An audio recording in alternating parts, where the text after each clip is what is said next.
आज अपन BSc part first में assignment problem के बारे में अध्ययन करना चाहेंगे।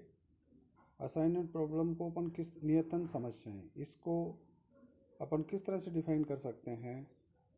जो नियतन समस्याएं जो होती हैं वो व्यक्तियों को उनकी क्षमता के अनुरूप अलग अलग कार्य पर लगाना, व्यक्तियों द्वारा अलग अलग कार्य करने में आई जो लागत जो है उसको न्यूनतम करना, और विक्रेताओं द्वारा अलग अलग क्षेत्र में इस प्रकार बिक्री करना कि अधिकतम लाभ हो। इस तरह की समस्याओं का निर्धारण अपन असाइनमेंट प्रॉब्लम्स में करते हैं। तो इसकी कुछ विशेषता होती है, नियतन समस्याओं की विशेषता होती है। इसमें ये आवश्यक है कि एक कार्य को केवल एक व्यक्ति को ही दिया जा सकता है, अर्थात जितने भी उपलब्ध कार्य हैं उनमें से एक कार्य अपन किसी एक व्यक्ति को दे सकते हैं। इससे स्पष्ट है कि जितने व्यक्ति होंगे उतनी क्या आवश्यक हैं, कार्य आवश्यक हैं। अर्थात नियतन की समस्या बैलेंस्ड कब होगी, जब कार्यों की संख्या व्यक्तियों के संख्या के बराबर हो। तो इस तरह की समस्या को अपन सोल्व करने के लिए अपन हंगेरियन मेथड का यूज करते हैं नियतन समस्या को सोल्व करने के लिए। तो नियतन समस्या से संबंधित एक मैट्रिक्स होती है, उसको अपन कहते हैं कॉस्ट मैट्रिक्स और इफेक्टिवनेस मैट्रिक्स, लागत मैट्रिक्स या उसको प्रभाविता मैट्रिक्स कहते हैं। CIG के द्वारा इसको रिप्रेजेंट करते हैं। तो इसको सोल्व करने के लिए, असाइनमेंट प्रॉब्लम को सोल्व करने के लिए अपन हंगेरियन मेथड का यूज करते हैं, हंगेरियन मेथड। तो हंगेरियन मेथड में क्या होता है, जैसे अपन एक क्वेश्चन देखते हैं। जैसे अपने पास में एक ये है, जैसे कोई एक विभागीय अध्यक्ष के अधीन 4 कार्यकर्ता हैं। 4 तो उसके पास में सबऑर्डिनेट्स हैं एक तरह से, और 4 ही उसके पास में क्या कार्य हैं। एक विभागीय अध्यक्ष के अधीन क्या है, 4 तो कार्यकर्ता है और 4 उसके पास में 4 तो कार्यकर्ता हैं और 4 ही कार्य हैं। तो इन कार्यों को कठिनाई स्तर तथा कार्यकर्ताओं की क्षमता जो है भिन्न भिन्न है। प्रत्येक कार्यों को करने हेतु प्रत्येक व्यक्ति द्वारा लिया गया अनुमानित समय निम्न जो इफेक्टिव मैट्रिक्स दे रखा है उसमें प्रदर्शित किया गया है। तो विभिन्न कार्य प्रत्येक व्यक्ति को किस प्रकार से निर्धारित किए जावें कि कार्य जो है संपन्न करने में न्यूनतम समय लगे। तो अपने पास में एक क्या है, जैसे एक हेड ऑफ डिपार्टमेंट है, उसके अंतर्गत 4 सबऑर्डिनेट्स हैं उसके पास में, और 4 कार्य उसको करवाने हैं। तो इन कार्यों को किस तरह से मतलब प्रत्येक व्यक्ति को आवंटित किया जाए, जिससे क्या है कि उसको क्या है कार्य उसकी वो जो है ना इफेक्टिवनेस, उसको कार्य किस तरह से किया जाए कि उसका कार्य क्या है न्यूनतम समय में पूर्ण हो। ये अपने को इस नियतन समस्या को अपने को सोल्व करना है। तो ये जैसे अपने को एक टेबल दे रखी है, जैसे एक टेबल है, इसमें टास्क हैं जैसे ABCD, और 4 और सबऑर्डिनेट्स हैं जैसे फर्स्ट, सेकंड, थर्ड, फोर्थ। तो ये टेबल इस तरह से बनी हुई है कि एक वर्क ए है, टास्क ए है, इसको फर्स्ट व्यक्ति तो क्या है 8 घंटे में करता है, सेकंड व्यक्ति क्या है 26 में कर रहा है, और थर्ड व्यक्ति क्या है 17 घंटे में कर रहा है, और फोर्थ व्यक्ति कितना में कर रहा है 11 घंटे में कर रहा है, जैसे मान लो। तो इस तरह से टेबल अपने को दे रखी है 8, 26, 17, 11। इसी तरह से बी व्यक्ति है, बी वर्क है जो फर्स्ट व्यक्ति के द्वारा बी वर्क 13 घंटे में किया जाता है, सेकंड के द्वारा 28 में किया जाता है, थर्ड के द्वारा 4 घंटे में, और फोर्थ के द्वारा 26 घंटे में। इसी तरह से 30 सी वर्क जो है, सी टास्क है, वो फर्स्ट के द्वारा 38 घंटे में है, सेकंड के द्वारा 19 में है, थर्ड के द्वारा 18 में है, और फोर्थ के द्वारा 15 घंटे में है। इसी तरह डी व्यक्ति के द्वारा कार्य जो है वो फर्स्ट व्यक्ति के द्वारा 19 घंटे में, और ये सेकंड के द्वारा 26 में, थर्ड के द्वारा 24 में, और फोर्थ के द्वारा 10 में। तो इस प्रकार की समस्या ये अपने को दे रखी है। तो इसको अपने को किस तरह से मतलब कार्य का आवंटन किस व्यक्ति को करें जिससे क्या है उसको मतलब उसका टोटल जो वर्क है उसको संपन्न करने में उसको न्यूनतम समय लगे, ये अपने को देखना है। तो इष्टतम हल प्राप्त करने के लिए अपन क्या करते हैं ये हंगेरियन मेथड के द्वारा इस इस समस्या को समाधान करते हैं। तो हंगेरियन मेथड में क्या होता है, तो ये जो अपने को दे रखी ये टेबल है, जैसे ABCD, ये तो इसके टास्क हैं, और फर्स्ट सेकंड थर्ड फोर्थ ये इसके सबऑर्डिनेट्स हैं। तो ये अपन ने टेबल बना ली इस तरह से। तो इसको अपन क्या बोलते हैं, लागत मैट्रिक्स, इफेक्टिव मैट्रिक्स। ये इफेक्टिव मैट्रिक्स है। तो इस इफेक्टिव मैट्रिक्स में अपन क्या देखते हैं, ये जैसे ये जितने कार्य हैं, जितने जितने कार्य उतने क्या हैं, सबऑर्डिनेट्स हैं। तो ये समस्या क्या है, बैलेंस्ड है, संतुलित नियतन समस्या है। तो इस संतुलित समस्या को हल करने के लिए अपन हंगेरियन मेथड का उपयोग करते हैं। तो हंगेरियन मेथड में क्या है, सबसे पहले अपन क्या करते हैं, रोज को देखते हैं, रो रिड्यूस मैट्रिक्स निकालते हैं सबसे पहले, पंक्ति समायन। अपन सबसे पहले क्या करते हैं, पंक्ति समायन मैट्रिक्स प्राप्त करते हैं, रो रिड्यूस मैट्रिक्स। तो रो रिड्यूस मैट्रिक्स प्राप्त करने के लिए अपन क्या करते हैं, सबसे पहले अपन प्रथम पंक्ति में जाएंगे। तो प्रथम पंक्ति में देखते हैं, पहले प्रथम में जाएंगे कि सबसे जो कम सबसे छोटा अवयव है उसको, उस सबसे जो कम वैल्यू का अवयव है उस पंक्ति में, उसको प्रत्येक उस पंक्ति के प्रत्येक अवयव में से घटा देते हैं। इसी तरह से फिर सेकंड पंक्ति का सबसे छोटी वैल्यू का अवयव देखेंगे और उसको भी सेकंड पंक्ति के प्रत्येक अवयव में से घटाएंगे।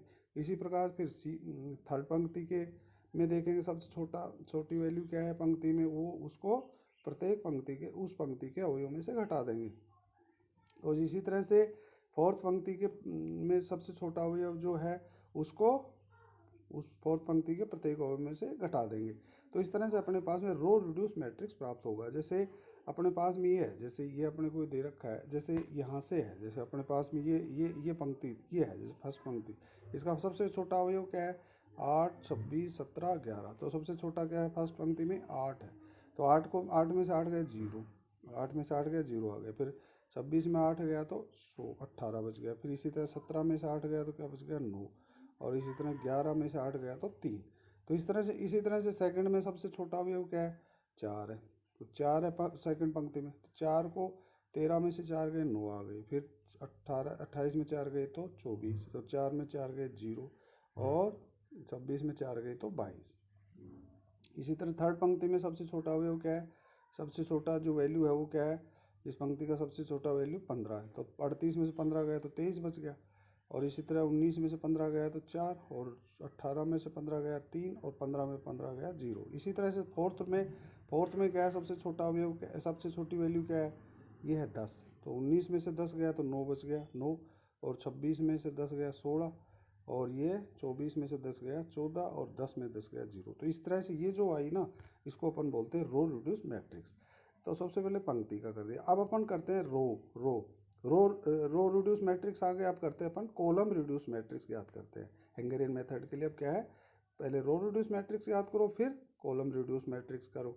तो कॉलम रिड्यूस मैट्रिक्स याद करने के लिए अब कॉलम से चलेंगे, प्रथम कॉलम से, प्रथम सेकंड थर्ड फोर्थ। तो फर्स्ट कॉलम का सबसे छोटा जो वैल्यू है उसको उस फर्स्ट कॉलम के प्रत्येक अवयव में से घटाएंगे। तो जैसे इसमें 0 है तो 0 में से 0 गया 0, 9 में 0 गया जो 9 आएगा, और 23 में 0 गया तो 9 23 आ जाएगा, 9 में 0 गया तो 9 आ जाएगा। अब इसी तरह सेकंड कॉलम में, सेकंड में सबसे छोटा क्या है, 4 है। तो 18 में 4 गया तो 14 आएगा, ये 14 आ गया, 14 आ गया, ठीक है, ये 14 आ गया। इसी तरह से ये क्या है 24, तो 24 में 4 गया तो 20 आएगा, तो ये 20 आ गया, 20 आ गया। और 0 में 0 आ गया। और ये अपने पास 16 था, तो 16 में 4 गया तो 12 आ गया, ये 12 आ गया। इसी तरह से थर्ड में क्या है, सबसे छोटा ये 0 ही है, तो ये ऐसे कैसे रह जाएगा, 9, 0, 3, 14। तो ये थर्ड वाला ये आ गया 9, 0, 3, 14, ठीक है। अब इसी तरह से फोर्थ में सबसे छोटा अवयव 0 ही है, तो वही, तो इसका मतलब 3, 22, 0, 0 ये आ जाएगा फोर्थ कॉलम। ये ऐसे कैसे ये आ गया अपने पास में 3, 22, 0, 0। तो इस तरह से ये इसको अपन कहेंगे कॉलम रिड्यूस मैट्रिक्स। तो इस तरह से ये आने के बाद में अब अपने को क्या थर्ड स्टेप क्या आता है, जीरो असाइनमेंट आता है। तो जीरो असाइनमेंट कैसे होगा, सबसे पहले अपन क्या करेंगे, इसमें ये देखते हैं, जैसे ये जो अपने पास में सबसे पहले ये इसको देखेंगे, कॉलम नहीं, पहले सबसे पहले पंक्ति को देखेंगे। पहले फर्स्ट पंक्ति को देखेंगे, फिर सेकंड को, फिर थर्ड को, फिर फोर्थ पंक्ति को। तो उस पंक्ति में, पहले पंक्ति में वो देखेंगे जिसमें केवल एक ही शून्य आता है। उन पंक्तियों को चुनते हैं जिसमें सिर्फ क्या आता है, एक ही शून्य आता है। तो एक ही शून्य जिसमें आ रहा है, जैसे फर्स्ट पंक्ति में आ रहा है एक शून्य, और एक किस में आ रहा है, सेकंड पंक्ति में भी एक शून्य आ रहा है, और फोर्थ और एक डी फोर्थ पंक्ति में भी एक शून्य आ रहा है, एक शून्य ही आ रहा है।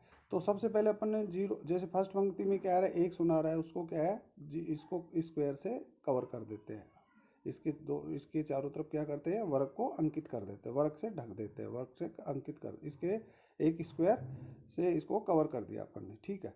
अब इसके बाद में जैसे इस बी में क्या आ रहा है, बी में क्या है, एक ही जीरो आ रहा है, तो इसका मतलब इस जीरो को भी अपन क्या कर देते हैं, स्क्वायर से कवर कर देते हैं।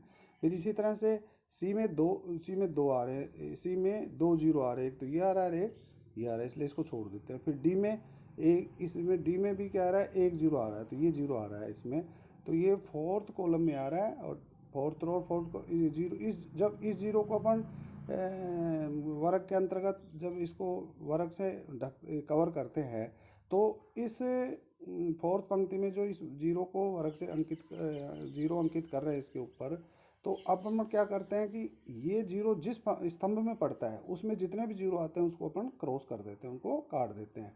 तो इस तरह से जब इसको अपन ने इसको जीरो किया, तो इसका मतलब इस जीरो को अपन क्या कर देंगे, काट देंगे, इसको अपन ने इसको काट दिया है, ठीक है।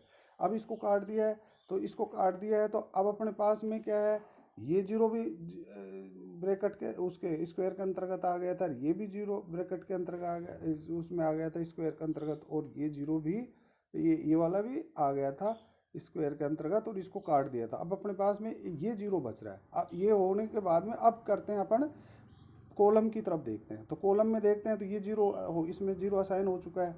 इसके बाद में यहाँ पे ये जीरो बचेगा जो तो न तो कटा है और न ही असाइन हुआ है, मतलब उसको वर्ग से अंकित किया गया है। तो अब अपन इसको वर्ग से कवर कर देते हैं, तो इसको वर्ग से कवर कर दिया अपन ने। तो इस तरह से अपने पास में ये टेबल आ गई अपने पास में। तो ये टेबल आ गई, तो इसमें अपन ये देखते हैं कि ये जो आता है कि ए टास्क जो है वो फर्स्ट व्यक्ति को दिया जाना चाहिए, बी टास्क किसको दें, थर्ड व्यक्ति को दें, और सी टास्क किसको दें, सेकंड व्यक्ति को, डी टास्क किसको दें, फोर्थ व्यक्ति को दें। तो इस तरह से जब दिया जाता है तो अपने पास में क्या होगा, वो काम क्या है, न्यूनतम समय में पूर्ण हो जाएगा। तो इसलिए इसका जो हल जो इष्टतम तो ये स्थिति कब ये स्थिति की क्या इसकी विशेषता है कि इसमें जितने भी जितने असाइनमेंट हुए ना, उनकी संख्या, नियतनों की संख्या क्या आ रही है, या तो इसकी पंक्ति की संख्या के बराबर या कॉलम की संख्या के बराबर आ रही है। अर्थात प्रत्येक पंक्ति में भी नियतन हो गया और प्रत्येक कॉलम में भी नियतन हो गया है। तो ये इष्टतम नियतन की स्थिति है। तो इष्टतम नियतन की स्थिति में अपने पास में ये आया, ए टास्क फर्स्ट को देंगे, बी टास्क थर्ड व्यक्ति को देंगे, सी सेकंड को देंगे, और डी फोर्थ को देंगे। तो अब इसके संगत ए फर्स्ट के संगत कितना घंटा ले रहा है, ए फर्स्ट को देंगे तो इसका मतलब कितने घंटा ले रहा है, ए फर्स्ट को दे रहे हैं तो कितने घंटा ले रहा है, 8 घंटे, तो इसलिए 8 आ गया यहाँ पे, 8 आ गया। अब बी किसको दे रहे हैं, थर्ड को दे रहे हैं, बी किसको दे रहे हैं, बी टास्क किसको दे रहे हैं, थर्ड को दे रहे हैं, तो थर्ड को दे रहे हैं तो कितना घंटा ले रहा है, 4, तो ये यहाँ पे क्या आ जाएगा, 4, ये 4 आ गया। अब इसके बाद में सी को इसको दे रहे हैं, सेकंड को दे रहे हैं, सी किसको दे रहे हैं, सी टास्क किसको दे रहे हैं, सेकंड को, तो ये कितने घंटे ले रहा है, 19, तो ये 19 आ गया इसके संगत, है ना।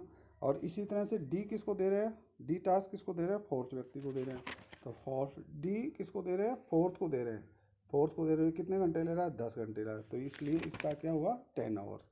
तो इसलिए टोटल कितने घंटे हो जाएंगे, इन सबको जोड़ेंगे तो 41 आवर्स होगा। तो इसलिए जो 4 वर्क है, और 4 वर्क जो है 4 सबऑर्डिनेट्स के द्वारा उसको संपादित किए जाने हैं, और वो इस तरह से होंगे कि इष्टतम नियतन कब होगा, जब ए टास्क फर्स्ट व्यक्ति को दो, बी टास्क थर्ड को, सी टास्क सेकंड को, डी फोर्थ उसको देंगे, सबऑर्डिनेट को देंगे। तो इस तरह से उसका जो मानव घंटे कुल लगेंगे वो 41 आवर्स होंगे, और वो उसका क्या होगा, इष्टतम हल होगा। Thank you.